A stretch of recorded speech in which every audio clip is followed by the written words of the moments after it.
श्रोतेहो नमस्कार. ऐसी अक्षरे रसिके या कार्यक्रमात साहित्य दिंडी या मालेमध्ये आज ऐकूया परभणीचं आगळं वेगळं संमेलन. डॉक्टर मीना वैशंपायन यांचा लेख. मराठी साहित्य संमेलनांचा वार्षिक सोहळा 1878 साली सुरू झाला. कालमानानुसार त्या संमेलनांचं रूप बदलत गेलं. रसिकांच्या उदंड प्रतिसादात नवनव्या उपक्रमांचं आयोजनही होत गेलं. 1995 परभणी इथे झालेलं 68वं संमेलन आपल्या वैशिष्ट्यांमुळे लक्षणीय ठरलं. या संमेलनामुळे एकूणच मराठी साहित्य संमेलनांचा परीघ विस्तारला गेला असं दिसतं. तोवरची संमेलनं बहुतेक महाराष्ट्रात किंवा महाराष्ट्राच्या परिघावर असणाऱ्या वेगवेगळ्या ठिकाणी पार पडली असली तरी तिथे येणारे रसिक, उद्घाटक आणि परिसंवादांमधले वक्ते, कवी सगळे मराठी भाषकच होते. परभणीला परभाषिक व्यक्तीची निवड उद्घाटक म्हणून स्वागत समितीनं केली. राष्ट्रीय पातळीवर नावाजलेले हिंदी भाषक कवी, लेखक अशोक बाजपेयी यांनी संमेलनातल्या उद्घाटनपर भाषणात साहित्य आणि एकूणच कलाविष्कार यासंबंधीची आपली मतं मांडली. मराठीतलं महानुभावीय साहित्य, संत साहित्य आणि चिंतनगर्भ ज्ञानेश्वरीसारख्या कालातीत साहित्याच्या दीर्घकालीन वैभवशाली परंपरेचाही त्यांनी निर्देश केला. अशी सरस्वतीची पूजा केवळ भारतातल्या इतर प्रांतातच नव्हे तर परदेशातही केली जात नाही असं सांगत त्या संपूर्ण सोहळ्याचं उत्स्फूर्त चित्रण करवून घेतलं आणि देशापरदेशातही कौतुकानं दाखवलं. केवळ मराठीतच अशा प्रकारचे मोठ्या प्रमाणावर वाङ्मयीन कार्यक्रम होतात हे त्यामुळे इतरांच्या मनावर ठसलं.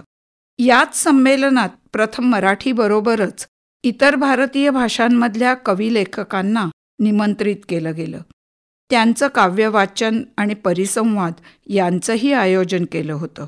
अनेक नामवंत कवींनी आणि लेखकांनी तिथे आपली मतं आणि आपल्या काव्यप्रतिभेचे नवे आविष्कार रसिकांपुढे सादर केले. त्या वर्षीचे अध्यक्ष नामवंत कवी नारायणराव सुर्वे होते. पारंपरिक कवितेचा बाजच बदलणारी, जीवनाचं कटू वास्तव मांडणारी त्यांची कविता लोकांच्या मनामनात घर करून होती. त्यांनी रसिकांना जिंकलं होतं. वाजपेयींच्या प्रभावी भाषणानंतर आपलं पूर्वमुद्रित भाषण वाचून न दाखवता सुर्वे यांनी उत्स्फूर्त भाषण केलं आणि त्यामुळे संमेलनात अधिकच चैतन्य आलं. भारताला स्वातंत्र्य मिळून 50 वर्ष होत आली असली तरी आपण अजून गुलाम मनोवृत्तीचा त्याग करत नाही.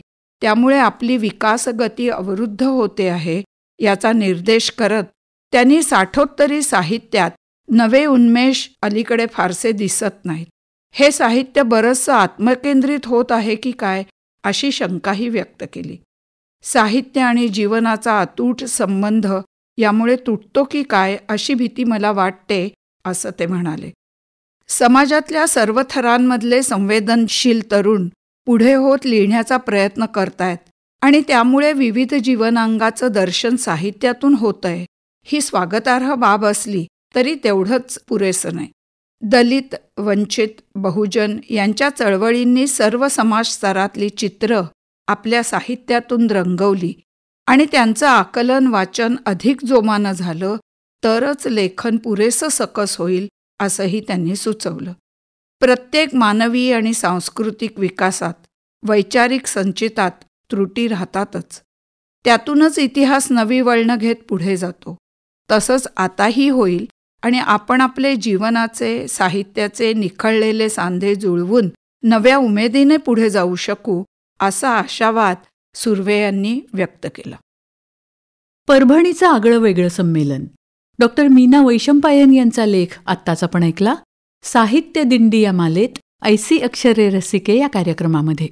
या कार्यक्रमाला निर्मिती सहाय्य केलं होतं अंजली रोडत यांनी आणि सादरकर्त्या होत्या ज्योत्स्ना केतकर. आणि याचबरोबर आजचा कार्यक्रम संपला. पुन्हा भेटूया उद्याच्या भागात. नमस्कार.